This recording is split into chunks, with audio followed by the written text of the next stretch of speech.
Gracias, bienvenidos a Economía de Frente, este programa que bajo una perspectiva ligera, humorística en ocasiones, irredente en otras, trata los asuntos económicos globales, Estados Unidos, el mundo, Estados Unidos, México, por supuesto, para el beneficio de quienes les interese el asunto de la economía y no lo quieren ver con toda la seriedad que esto impone por lo regular. Así es que bienvenidos a este programa, comenzamos.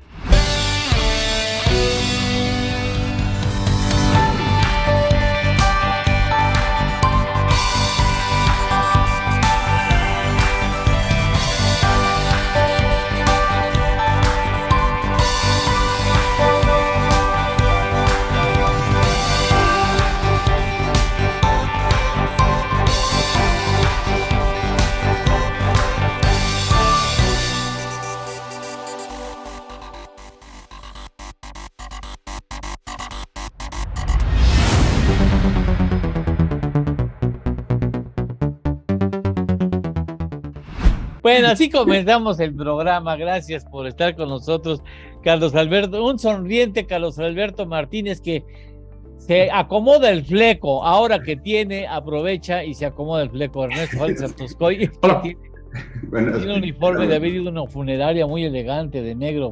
¿Te vas a casar o vas a una Pero estamos de gala porque hoy es aniversario 99 o 100 ¿de qué? del Instituto Mexicano de Contadores Públicos. Por un momento llegué a pensar que alguien cumplía 100 años de casado. Oye, y que preside ahorita una mujer, ¿verdad? Precisamente. Sí, que tuvimos el otro día la oportunidad de tenerla aquí en el programa. Así es. Sí. Laura. Así es. Sí. Bueno, que por cierto, la que también va a durar poco es la primera ministra.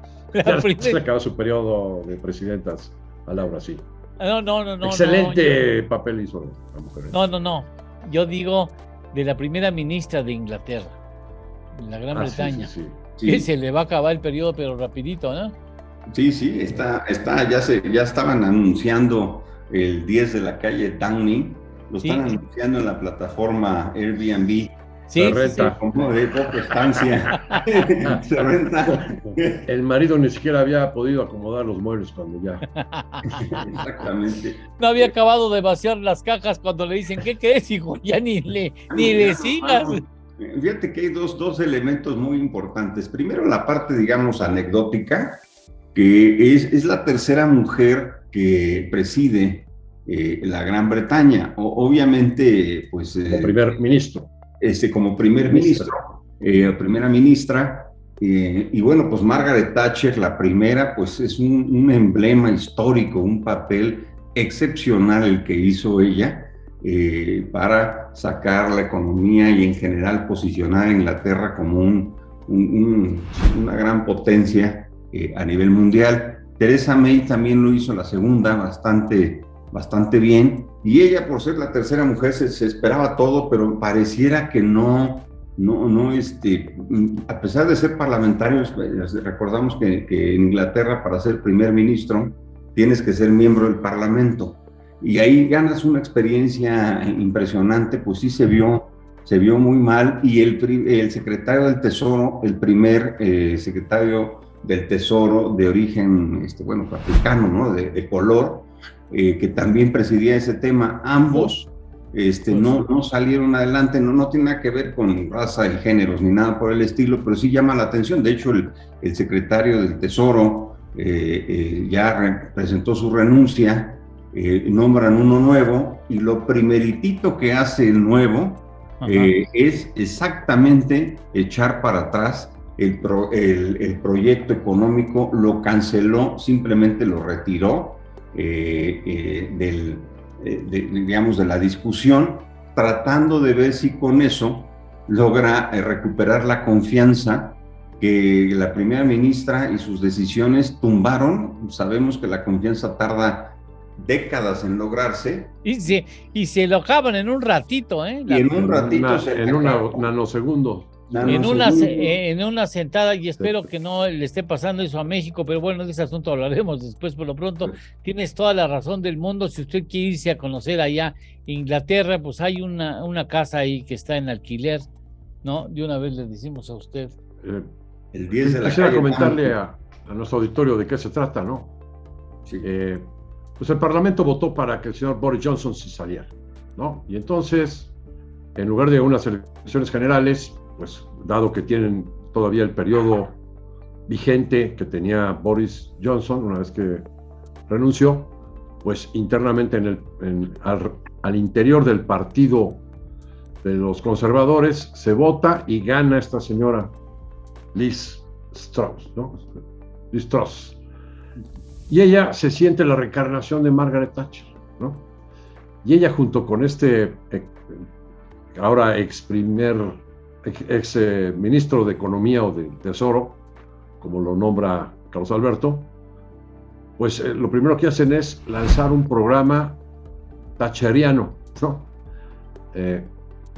O dirían en México, neoliberal, donde tratan de hacer al Estado pequeño y proponen una reducción drástica de los impuestos y con eso piensan que van a reanimar la economía. Y bueno, pues parecería que suena bien, pero resulta que no era la medicina adecuada para el enfermo. El enfermo, que es el Reino Unido, igual que el mundo, padece de inflación, ¿no? Y entonces, para la inflación se requiere otro tipo de medicina y no reducir impuestos. Más bien, se tiene que controlar la inflación en base a lo que está haciendo la Reserva Federal, o lo que pensaba hacer el Banco de Inglaterra, inducir a una recesión, porque la inflación está exageradamente alta y se ha vuelto medio estructural, y entonces hay que matarla en serio. Y entonces lo que se requeriría eran recortes en el gasto de gobierno, acompañados de incrementos de tasas del lado monetario y recoger libras esterlinas. Entonces al mercado no le gustó nadita, o sea, como que dijeron, esta señora está loca, ¿no? O está perdida en el espacio, y pues vino una devaluación de la libra, casi llegó a estar abajo del dólar, tuvo que intervenir el Banco Central inglés haciendo lo contrario a lo que tenía que hacer para combatir la inflación, comprando bonos del Tesoro británico y echando libras esterlinas otra vez. Pues todo un verdadero fiasco. Y además la señora no cumplió la normatividad, tenía que haber consultado con un órgano del gobierno digamos que se dedica a hacer estudios de responsabilidad fiscal, no le pidieron su opinión y todavía se empeñó ella y su secretario del Tesoro en que pues, no nos importa y vamos a seguir adelante. ¿A quién se parece? Bueno. De repente hay políticos que así son, ¿no? Y también, Ernesto, en abono a lo que dices, sí. Tampoco le consultó, no es que les pidas permiso, pero les tienes que más o menos... correr la atención, carajo. Con Estados Unidos, con Francia, con Italia, claro, con Canadá. Mueves algo y alteras el conjunto. No están conectados hoy en día. Exactamente, sí. Entonces... por lo menos les avisas, oye, voy a tomar esta medida, para que te digan, ¿o cómo? ¿No? Exactamente, sí, ¿no? Sí, se coordine, ¿no? Porque estamos ante un problema global, que es la inflación y el exceso de liquidez en los mercados, y pues tienes que coordinarte de alguna manera ante un problema global, pues una solución global. Oye, ¿y cómo está la economía de Estados Unidos, Ernesto? Bueno, total, renunció el secretario del Tesoro británico y pues parece que los días de la señora Liz están contados como primera ministra, ¿no? A lo mejor la libra y se queda otro ratito, ya se nombró otro ministro del Tesoro que ya dijo, va para atrás esto de los programas de recorte de impuestos, pero se va a mantener las dádivas que pensaban darle a los ciudadanos para que puedan afrontar los incrementos en el gas en este invierno. Que viene muy fuerte, sí. Así es. Bueno, ahora sí ya concluimos el tema. ¿Y a Estados Unidos cómo se ve? Bueno, pues la inflación sigue alta en Estados Unidos, ¿no? Se esperaba 8.1, salió el dato 8.2. La inflación al productor volvió a subir también. No se ve fácil que la inflación pueda estar cediendo. Ahora tenemos también nuevos elementos, ¿no? Como es esta cuestión del gas. El recorte de 2 millones de barriles que hizo la OPEP a la producción de petróleo, por lo cual está dando las señales de que cueste lo que cueste, pues va a mantener el precio, o va a intentar mantener el precio alto en el crudo, en el petróleo, ¿no? Y entonces esto pues va a incidir en que la inflación siga alta, y por lo tanto pues incide también para que la Reserva Federal tenga que seguir incrementando de manera rápida la tasa de interés. Carlos Alberto, ¿qué opina? Sí, y definitivamente, aunque sí se pudiera ver que Estados Unidos tiene los elementos para bajar la inflación en el corto y mediano plazo, sí siento que nos agarró pues la tormenta perfecta, ¿no? Porque estamos ante este fenómeno inflacionario global muy alto, no visto en muchos años, en México en 20 años, en Estados Unidos ya estamos hablando de 40 años, la salida de una pandemia y el tema de la guerra de Rusia contra Ucrania. Pero independientemente del tema de si Rusia es el malo, si Ucrania el bueno o viceversa, estamos hablando de que sí es un tema que incide muchísimo en el mercado de energéticos, y Occidente decidió, pues no es que le perdonaras el exceso a Rusia, sino que decidió meter el pie durísimo para defender a Ucrania, lo que no hizo con Georgia, o lo que no hizo con otras regiones que Rusia ha ido apretando en la última década. Entonces, justo ahorita en la salida del COVID, en el tema del fenómeno inflacionario más alto en 40 años en Estados Unidos, ya vimos Inglaterra, ya lo comentábamos, Estados Unidos, Europa, Rusia decide hacer su invasión, y Occidente decide en esta ocasión meter el pie durísimo, y entonces pues eso nos complica la existencia, porque hace que todavía se incremente más el precio de los energéticos, uno de los factores fundamentales para la inflación. Ya que lo mencionas, Carlos Alberto, vamos a ir a una pausa. Antes de la pausa, a partir de este programa, vamos a comenzar a meter algunas cuestiones informativas o recreativas de cuestiones económicas, y vamos, ya que lo mencionas, a darle un tuit en donde se ve el diferencial de tasas de interés en créditos hipotecarios en el mundo, para que vea en dónde está México, en dónde está Argentina, en dónde está Francia. Imagínese usted que tuviéramos nosotros el enorme privilegio de tener tasas de interés hipotecarias como las tiene Francia. No le digo a usted cómo se detonaría la compra de bienes inmuebles. Pero bueno, vamos a una pausa y regresamos. Estamos en Economía de Frente.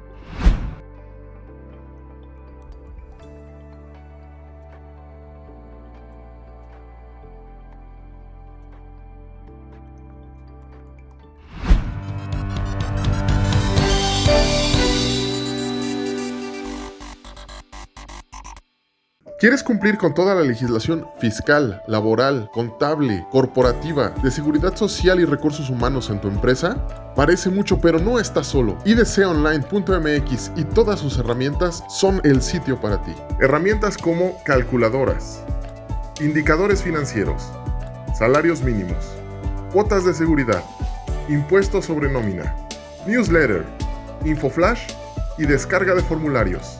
Entra hoy mismo a IDC Online y descubre todas las herramientas que podrás usar para empoderar tu negocio. IDC Online. Lleva tu empresa al siguiente nivel.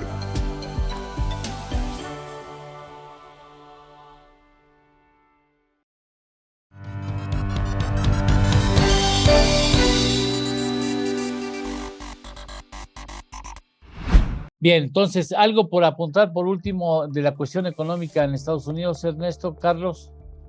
Bueno, sigue siendo previsible que la Reserva Federal incremente 75 puntos base su tasa de referencia en la próxima reunión en noviembre. Pudiera haber otro incremento o incluso una pausa menor, un incremento menor en la tasa para finales del año, o incluso una pausa. Pero a todas luces es probable que todavía en el primer trimestre del año entrante siga aumentando el Banco de la Reserva Federal su tasa. En noviembre y diciembre sí, estaremos hablando también de 75 puntos base, de 3 cuartos de punto porcentual, el incremento en la tasa de interés. Sí, noviembre 75 puntos base. Y ya en diciembre puede ser medio punto, un cuarto o una pausa. Las tres cosas. Una pausa. Porque los miembros de la Reserva Federal han dicho que a lo mejor puede ser ya necesario tomarse una pausa para observar qué sucede con la inflación. ¿Tú cómo la ves, Carlos? Sí, yo creo que también es importante pensar en la pausa, precisamente porque estos incrementos que se han hecho a lo largo del año, pues necesitamos ver el efecto, ¿no? Y entonces el efecto de las tasas no suele ser inmediato, aunque si de algún país podemos hablar de la inmediatez en la política monetaria en su digamos, en su salida, es en Estados Unidos.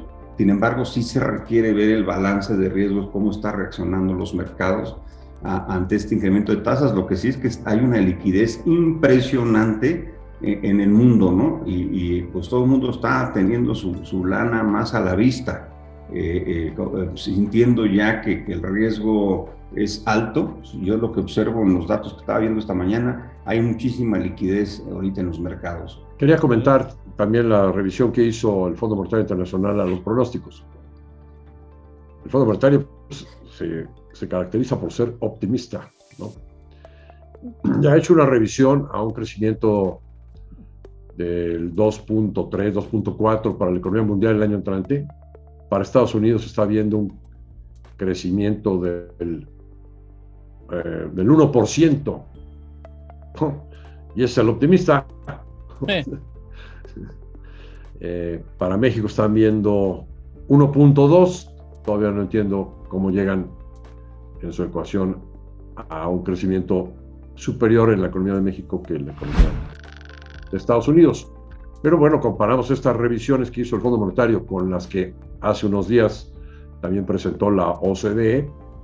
La OCDE ve un crecimiento en Estados Unidos del 0.5% para el año entrante, lo cual implícitamente ambos, ¿no? Te están diciendo hay una economía muy débil, y la OCDE incluso pues podría estar pensando en 2 o 3 trimestres negativos para Estados Unidos. Carlos, ya para finalizar, el bajar tanto, fíjense que después del repunte tan importante que tuvo Estados Unidos después del COVID, lo hemos comentado, Estados Unidos llegó al nivel de pre-COVID en marzo del año pasado. Entonces, de haber llegado a eso y no hacer otra cosa nada más que crecer en los últimos meses, sí va a ser un aterrizaje muy fuerte. Este problema recesivo, si se cumple la expectativa y el pronóstico, más que nada de 0.5, es verdaderamente un bajón impresionante, y ahí les encargo el coletazo al resto del mundo, empezando por México, porque sabemos que Estados Unidos es el principal consumidor de bienes y servicios del mundo entero, ¿no? Le compra a todo el mundo, y eso, pues todo el mundo obviamente resentirá que tu principal comprador pues no te esté comprando lo que te compraba tradicionalmente, ¿no? Bien, perfecto. Ahora, ya que pasamos a Inglaterra, o bueno, a la Gran Bretaña, después Estados Unidos, en general, el mundo, ¿cómo lo ven? Ahora que se acerca ya el frío, ya empezó el frío en Estados Unidos, ¿no? Ya empiezan temperaturas en que ya nos recuerdan que va a venir el momento de los abrigos y de los precios altos en combustibles. Sobre todo Europa es la que más va a sufrir, porque es la que está atenida a la provisión de gas por parte de Rusia, ¿no? Esa es la que más va a sufrir. Pero quizás me gustaría, y creo que también Carlos Alberto tiene algo que opinar sobre pues esta reunión del Partido Comunista Chino, todo lo que implica, sí, y todo lo que pues estuvo declarando el señor Xi Jinping. Pues a ver qué opina Carlos Alberto. Sí, fíjense que estaba yo observando, bueno, pues se reelige por un tercer periodo el premier chino actual, y Xi Jinping, y el tema que tenemos aquí es que yo lo que veo es que él ha hecho unos cambios muy importantes en China en cuanto a su tema económico. Es muy, digamos, hecho al modelo más hacia, digamos, de los últimos primeros ministros o premieres chinos, pues tenemos a Jiang Zemin y tenemos a Hu Jintao, ¿no? Bueno, Jiang Zemin lo que tenía era una economía más cerrada, más viendo hacia China. diciendo tengo un suficiente mercado aquí interno, voy a resolver las cosas hacia acá y voy a alejarme, no separarse, pero sí voy a alejarme de Occidente en la medida de lo posible. Él fue primer presidente de China de 1993 al año 2003. Entonces fue una persona más orientada hacia el interior de China, Jiang Zemin. Y después viene un presidente chino, Hu Jintao, que ocupó el cargo de 2003 a 2013. Él solamente se eligió 2 periodos, o sea, 2 de 5, 10 años, y él fue el que comenzó a abrir mucho más agresivamente la economía china hacia el mundo y ligarla más hacia Occidente, sobre todo en el tema financiero, etcétera, ¿no? Permitió que las empresas americanas y chinas tomaran préstamos de bancos occidentales, etcétera. Digamos, como que mezcló el tema. Yo lo que estoy viendo es que las medidas que ha implementado el actual presidente que recién se religió, Xi Jinping, está más orientado a Jiang Zemin. Es decir, yo creo que es un gran transformador chino, por cierto. Exacto, va un poquito hacia atrás. Hemos visto que ya ha implementado diversos códigos ahí para alejarse del intercambio financiero con Occidente, etcétera. Entonces yo creo que sí, con esta reelección lo que puedo esperar de China es que se cierre un poco más o por lo menos se mueva más rápido de lo normal, de lo que venía siendo para un bloque nuevo. Eventualmente, pues de la mano con Rusia, con la India, que ya han mostrado acercarse más, ¿no? Los llamados BRICS, recordarán, ¿no? Brasil, claro. China, la India, Sudáfrica, son países que estarían más orientados hacia juntarse en un nuevo bloque anti-Occidente. Es como yo veo que se puede esperar de la reelección tercera de este señor. Sí, y eso es ya 15 años en el poder, es el mandatario con mayor presencia en el poder desde Mao Zedong. Exacto, porque los 2 antecesores duraron 2 periodos nada más, sí. De 10 años entre los 2 periodos, y él va por el año 15. Ernesto. Metiéndole la lupa al periodo de Xi Jinping, yo diría que va a estar claramente dividido en 2 partes. Una en la que se abrió totalmente al exterior, y bueno, pues fue una época muy benéfica porque pues China recibió inversión extranjera como nunca antes ningún país había recibido. Y en base a eso llegaron a tener tasas de crecimiento del 14%, del 12%, del 10%, y poco a poco se fue reduciendo esta tasa de crecimiento. Impulsó la moneda, ¿no? Se empezó a cotizar libremente el renminbi o el yuan. Abrió una bolsa de valores donde había, no sé las estadísticas ahora, pero había más de 90 millones de inversionistas y más de, creo que eran 3,000 empresas cotizando.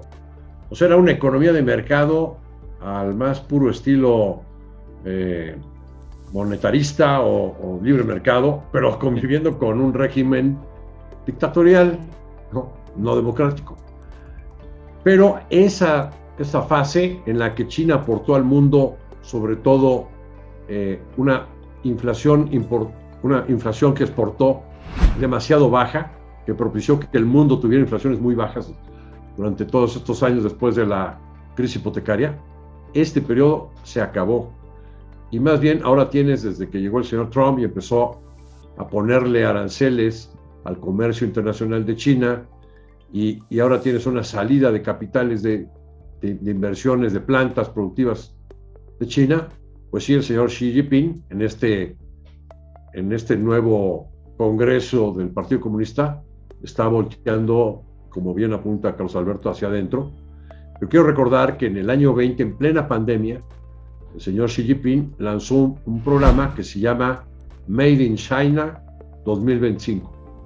Y ahí delinea muy claramente 10 sectores estratégicos a donde China pretende ser el líder mundial.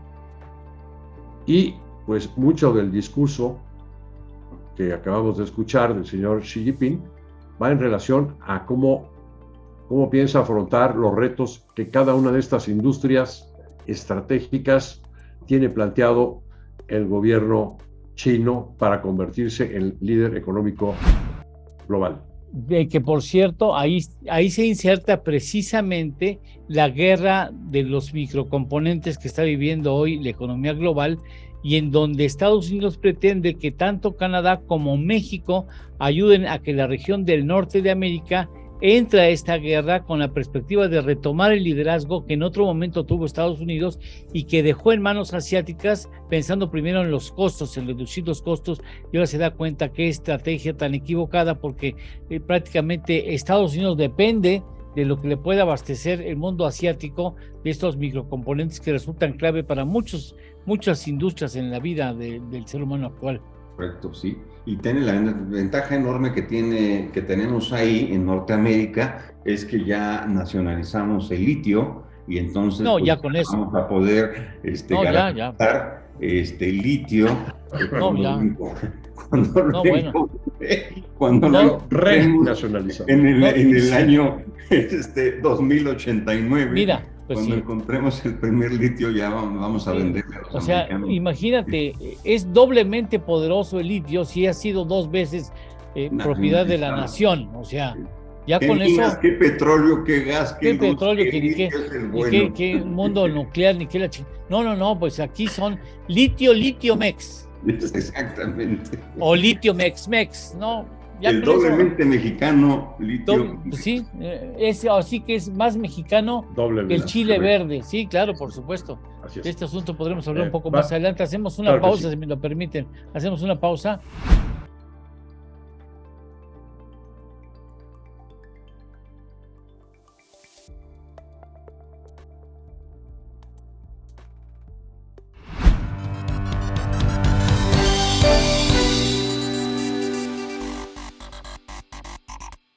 ¿Quieres cumplir con toda la legislación fiscal, laboral, contable, corporativa, de seguridad social y recursos humanos en tu empresa? Parece mucho, pero no estás solo. idconline.mx y todas sus herramientas son el sitio para ti. Herramientas como calculadoras, indicadores financieros, salarios mínimos, cuotas de seguridad, impuestos sobre nómina, newsletter, infoflash y descarga de formularios. Entra hoy mismo a IDC Online y descubre todas las herramientas que podrás usar para empoderar tu negocio.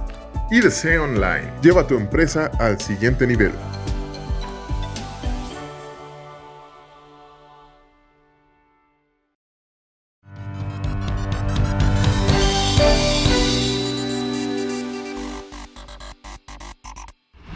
Bien, entonces ahora sí vamos avanzando hacia la economía mexicana, o qué opinan. Si quieren vamos comentando esto que acabamos de tocar, el tema de los semiconductores. Sí, ándale, me parece bien, vamos a ver, empieza tú. Hicimos un estudio en Bursamétrica de por dónde anda este mercado. A nivel global, para este año, los semiconductores, los microchips, es un mercado que vale aproximadamente $650,000 millones. Los semiconductores fueron inventados en Estados Unidos y Estados Unidos fue el líder en producción, en capacidad instalada de los mismos durante muchos años, pero como acaban de ustedes de apuntar, por los costos se recargaron en Asia, y hoy en día los que tienen la batuta son los siguientes. Taiwán tiene el 60% del mercado. Taiwán, o sea, solito. Una islita. Por eso se lo quiere echar China, ¿no? Con una sola empresa vende casi $400,000 millones. Y además es casi 40% del PIB de México, 35-40% del PIB de México. Una sola empresa. ¿Qué Pemex ni qué nada? Bueno, después está Estados Unidos, que hoy debe tener una participación inferior al 10%. China tiene el 6%, 6 China. Irlanda y Japón tienen aproximadamente 4% cada uno. Y entonces, ahí está hoy en día la guerra tecnológica, importantísima, porque como bien apuntas, Eduardo, los microchips sirven para muy diversas industrias. Ya las lavadoras tienen microchips, No Los todo. drones, los aviones militares, Sí, claro, los misiles, claro. las computadoras, los celulares. Al rato hasta el Viagra va a tener chip, algo así. No sé. Para detectar en dónde lo usaste. Sí, no des ideas. No, bueno, cambiemos de tema. Si te Vamos a conviene otro o no te tema. conviene la muchacha. Entonces, Ernesto. Entonces es estratégica y en serio. Y pues así como acabo de comentar, el señor Xi Jinping, desde el 2020, una de las 10 industrias que dijo estratégicas en donde China tiene que ser líder es en semiconductores. Si algún día en el futuro a China se le ocurre invadir Taiwán, lo que le interesa no es el territorio, sino Es la fábrica. Es esa fábrica. Así es. Así es. Por el otro lado, el señor Biden, pues emitieron una ley, pero que ha tenido contratiempos en el Congreso con los republicanos, son la oposición. Entonces desesperó una ley de microchips y tecnología, de ciencia. Y entonces aventó un decreto, el más reciente, el 9 de septiembre, donde por facultades presidenciales avienta 52.700 millones de dólares para impulsar esta industria ya, en lo que el Congreso pone de acuerdo. Y el 14 de septiembre vino el secretario de Estado, el señor Blinken, acompañado de la ministra de Comercio y del encargado de la seguridad del hemisferio occidental, y nos vinieron a hacer una cordial invitación a que participemos en este esfuerzo, ¿no? Donde México tendría muchísimo que aportar, como acabas de comentar, en el bloque norteamericano, Estados Unidos, Canadá y México, ¿no?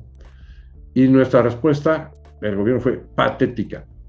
Oiga, no, fíjense que nosotros ya renacionalizamos el litio, como decía Carlos Alberto. O sea, sí. Qué barbaridad. Pronto. Es increíble esta cuestión, como dice Ernesto, porque además, ya también volviendo a lo que decíamos en el bloque anterior, el presidente chino en su discurso de reelección habló del interés que tienen de que ya Taiwán se convierta, totalmente en China, sea parte de China a plenitud.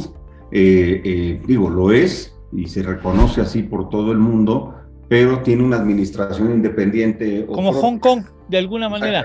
Correcto. Y entonces, en ese sentido, pues ya dijo que está, y desde luego dijo que de preferencia de manera pacífica, pero sí está en la agenda de él el tema de Taiwán. Entonces, pues sabe el valor que tiene la capacidad instalada ya ese país, porque no poner una armadora de litio, de semiconductores, no ha de ser ni una gorda, ¿no? Ha de ser, pues has de recordar.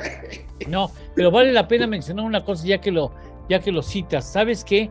Que la empresa que en Sonora tiene la empresa que tiene en Sonora la concesión, la instalación más avanzada para el aprovechamiento del litio fue comprada por los chinos.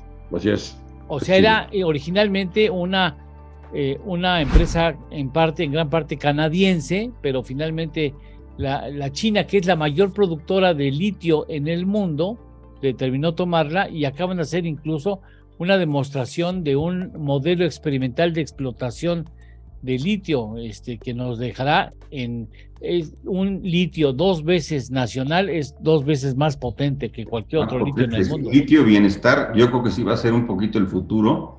Exactamente, en México, en el mundo y en el sistema solar, pero mientras sí hay que apuntar que como bien decía, no poner una planta de procesamiento, producción de microcomponentes, etcétera, no es enchilame una gorda. Se necesita desarrollo, capacitación, tecnología, etcétera. Puede tardar mucho tiempo, ¿no? Entonces sí, vamos retrasados. Quiero comentar que, a nuestro amable auditorio, que el litio va a ser un ingrediente importante para las baterías eléctricas de los automóviles eléctricos. Sí, no es que genere electricidad. Es distinto a los microcomponentes. Sí. Totalmente distinto. Pero lo que pasa es que es para la conservación, para el almacenamiento de la energía. El litio no da energía, la almacena. Exacto, y litio y componentes, si bien dice Ernesto, como son dos cosas diferentes, pero están en la misma. Del todo, que es la expansión tecnológica tan impactante que no se va a detener, está siendo muy rápida, y la reconversión energética global. Ernesto, ¿qué tendríamos que hacer para aprovechar más esta idea de los semiconductores por parte de Estados Unidos? Bueno, pues esta cordial invitación que nos hicieron, pues hay que tomarla muy en serio. Pero como este gobierno es lo que sigue de libre mercado, lo que sigue. Sí. Cero interventor. Sí. Y no veo que haya una nueva secretaria de Comercio que vaya a impulsar ya de hecho desapareció esta industria. Sí. Pues sí. Acabamos de cambiar, ¿no? De secretario de Comercio. Sí, de Economía, pues, que le llaman. Y tampoco veo banca de desarrollo, ¿no? ¿Qué es eso? Y no hay un solo programa de universidad en México que contemple la especialización que se requiere.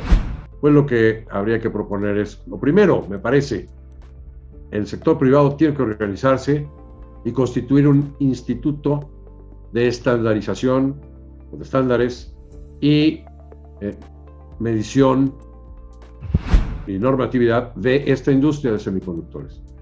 Y este instituto es clave para que se pueda producir eficientemente los mismos en el territorio nacional y no tengamos que estar haciendo pruebas y demás en el Instituto Americano.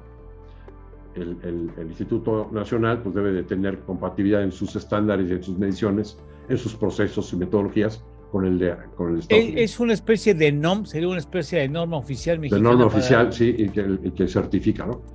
Lo segundo, necesitamos muchos ingenieros, muchos, ¿no?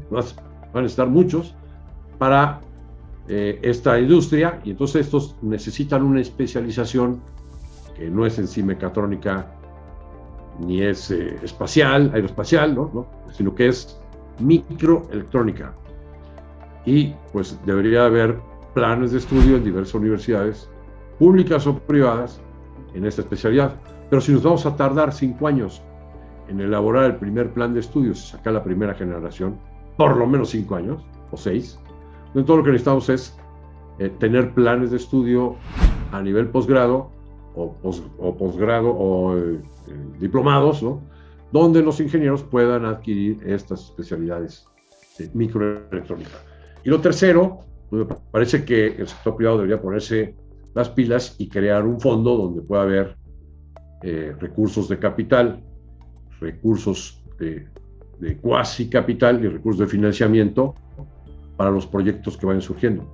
El sector privado puede lanzar un proyecto y buscar capital, sí, pero se requiere un ente que le entienda a la industria y que pues de una manera especializada puede estar otorgando los recursos de financiamiento, de deuda y capital para los proyectos, ante la ausencia de banca de desarrollo en nuestro país. Y fíjate que en abono a lo que dice Ernesto, para lograr atraer estas oportunidades, por la posición estratégica de México, etcétera, casi caen solas, más con esta recomposición de la arquitectura global, pero no necesariamente van a caer nada más porque somos vecinos o porque estamos como aliados, que ya no sé si somos aliados o socios de Estados Unidos, no deberíamos de... Vecinos todavía. Hay amplia evidencia de que no queremos voltear a ver a Estados Unidos, por lo menos en esta administración, pero sí comentar lo que dice Ernesto. Primero, la parte de la capacidad que esté instalada educativa. Tuve la experiencia cuando trabajaba yo con uno de los presidentes de México, que fuimos a ver a 2 CEOs, con todo el presidente, iba él como Fenicio vendiendo la oportunidad de invertir en México. Fuimos con el CEO de Boeing y fuimos con el CEO de Sony para que vinieran más capacidades de desarrollo y de producción. ¿De Boeing, de Pascual Boeing, de los refrescos? Exacto, de Pascual Boeing. A ver, cooperativa. Levantaban aquella... La cooperativa Que entre otras cosas produce esos avionzotes, sí. Exactamente. Por cierto, en esa oportunidad, ambos pidieron una cantidad de ingenieros Boeing aeroespaciales y la otra, para los jugos de Tetra Pak. Ingenieros en electrónica bilingües que simplemente el país no los genera. No tiene esa capacidad de generar esa cantidad. A ver, ya dinos qué presidente, no seas egoísta. El presidente de Fox, que sí fue una persona que trató de atraer inversiones, pero nos encontramos con esa visión, ¿no? de fuera de vender, en buen sentido, la inversión en México. Nos encontrábamos con estos golpes, ¿no? De que, bueno, pues pónganme los ingenieros y simplemente no los producíamos en esas cantidades. Ni a la fecha, por cierto, ni a la fecha. Permíteme una pausa. Ahora sí tenemos que ir a una pausa y regresamos con ya con la economía mexicana.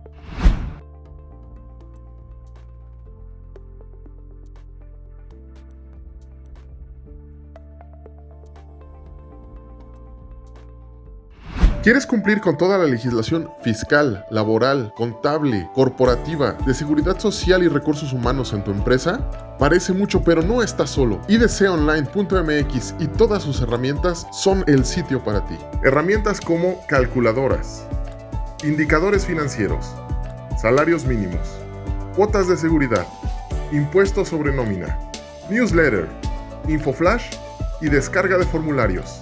Entra hoy mismo a IDC Online y descubre todas las herramientas que podrás usar para empoderar tu negocio. IDC Online. Lleva tu empresa al siguiente nivel.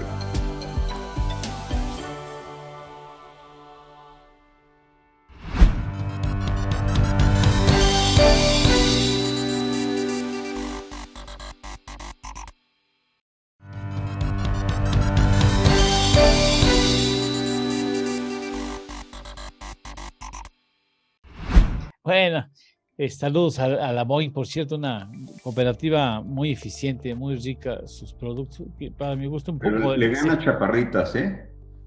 ¿Le gana Chaparritas? No estoy de acuerdo. Les gusta más el Pascual Boeing, ¿sí? A por mí supuesto, sí, el de guayaba y el de mango. El de mango, pero ¿sabes qué? Con tacos de cabeza. Oye, pero... Chaparritas con quesadillas. Yo soy niño bien de toda la vida. Bueno, ya que estamos hablando de la Boeing y de Chaparritas. A mí también me gustan las chaparritas, pero no para tomar. Sí, pero no precisamente del naranjo, ¿no? Oye, a ver, ya que estamos hablando de chaparritas, México, Ernesto. México, ¿cómo se ve la economía de México? Bueno, estamos viendo un segundo trimestre, todavía no conocemos el dato, lo vamos a conocer a finales de este mes, donde probablemente el crecimiento ande por ahí del 2.5%. En septiembre, nuestros indicadores anticipados nos apuntan a cierta desaceleración. Para agosto estamos esperando 3% de crecimiento en el IGAI, el PIB mensual, y para septiembre 2.3%. Sí. Y todo el trimestre 2.5. Bien. En esta semana que termina, pues debe estarse aprobando por la Cámara de Diputados lo que en México le llamamos la Ley de Ingresos, ¿no? Ya la Comisión de Hacienda, hasta donde estamos ahora grabando el programa, la Comisión de Hacienda, conformada por 40 diputados, ya aprobó, sin mover una sola coma, la propuesta que hizo el secretario de Hacienda, el secretario Rogelio Ramírez de la O. Y fueron 24 votos a favor y 16 en contra de los 40 integrantes. La oposición, la veo dormida, no propuso nada, no movió nada. Y nada más simplemente, no vamos a votar porque pues nos madrugaron y en una hora nada más se analizó y no tuvimos tiempo de hacer nada. El único que está proponiendo algo es el Partido del Trabajo, un satélite de Morena, el Partido del Poder, proponiendo que se incremente en $1 el precio del petróleo, que por ley la Secretaría de Hacienda lo lo calculó en $68. Y el subsecretario de Hacienda, el señor Gabriel Llorio, estuvo explicando que, oigan, mejor ni le muevan al precio. Nos platicó o reveló que sí tienen un programa de coberturas de crudo y que esas coberturas están entre $65 a $70. Entonces, bueno, es tranquilizante saber que del lado de los ingresos siguen con el programa de coberturas y que esas coberturas están en este rango de precios que cubriría perfectamente los $68, que es una fórmula que por ley te da como cálculo, como resultado, $68 para el siguiente año. Pero es increíble que solo el Partido del Trabajo propuso algo, los demás dormidos.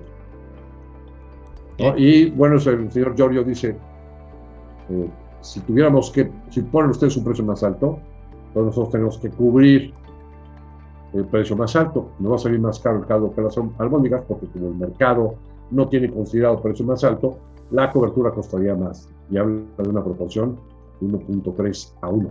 Y además dice que si los precios se suben, pues también va a subir los gastos, porque importamos gasolina y gas. Si hay un déficit muy importante ya en la industria de hidrocarburos en México. Que antes, ¿se acuerdan que éramos un país petrolero? Sí, ahora ya no. Sí. Ahora refinamos petróleo, pero déjenme tantito que acabemos dos bocas para empezar a refinar. Mientras tanto, vamos con Carlos Alberto Martínez, porque a mí me gustaría que le explicaras al público tu idea que vienes articulando y que vienes defendiendo desde hace ya varios años atrás, de que México debe también comprar coberturas en los precios de las gasolinas y del gas, porque finalmente somos un país ya altamente consumidor en energéticos. Carlos. Sí, efectivamente, fíjate que ya no somos el país petrolero que fuimos, seguimos con esa fantasía. Ya no lo somos objetivamente hablando, pero ahora tenemos litio. Exacto. Y dos veces más poderoso, sí. Más poderoso. Pero fíjate que uno de los temas es, no somos un país petrolero, el gobierno sí depende mucho del tema del petróleo, aunque ya no, ahora ya le está metiendo al tema del petróleo, ya en lugar de darle al gobierno lo que daba antaño, pues ya el gobierno ya le está teniendo que dar por la ineficiencia no porque no falte petróleo, no porque falte petróleo, sino por la ineficiencia de Pemex, que todos los días pierde dinero. Pero en el tema que apuntabas al final de energía eléctrica, de gasolina y gas, en eso sí, porque ahí sí el país entra completo. En el tema del petróleo es el gobierno el que recibe el dinero, pero todos usamos luz, todos usamos gasolina y todos usamos gas de una u otra manera. Entonces, esto pues sí se tiene que ir previendo, porque son de aquellas decisiones que no se ven en el momento, pero que sí tienen un impacto años adelante o en generaciones futuras. Y eso... ¿Tú estarías a favor de que se hicieran programas de cobertura en los precios de importación de gasolina y de gas? Totalmente, absolutamente, sí, por supuesto que sí. Sí, lo respaldaría 100%. Creo que es muy atinado, de hecho, esa idea. Pues sí, pero le hemos propuesto ya a varios secretarios de Hacienda y no. Ahora, vale la pena que le digas al público el déficit en materia energética, es decir, la relación entre lo que vendemos de petróleo y lo que compramos de energéticos, incluido el gas. ¿Cómo está la balanza en ese sentido? Ya es un promedio de déficit comercial mensual de $2.500 millones. O sea, sí te da como para y depende cómo se muevan los precios en el futuro, pero te da para un déficit de entre 25,000 a 30,000 millones de dólares al año. Carlos Alberto, ¿te hace sentido la propuesta de Ernesto Fares Santoscoy?